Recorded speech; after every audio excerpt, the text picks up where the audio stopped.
Ora que nós trabalhamos a nível nacional,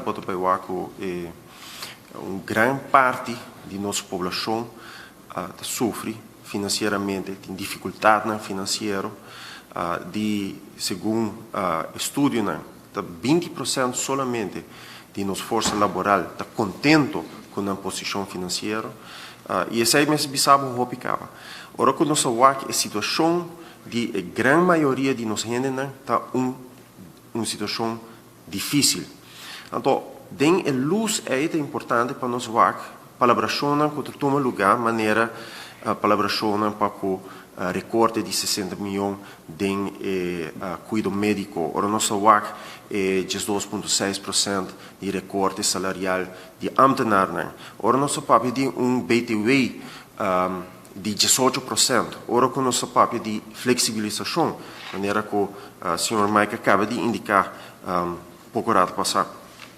Então, aqui é a característica de lo qual nós vemos de toda a palabração aqui, teco ao, lo qual nós mira tá com a palabração aqui toma lugar de câmara escuro onde o povo não vê o que passa.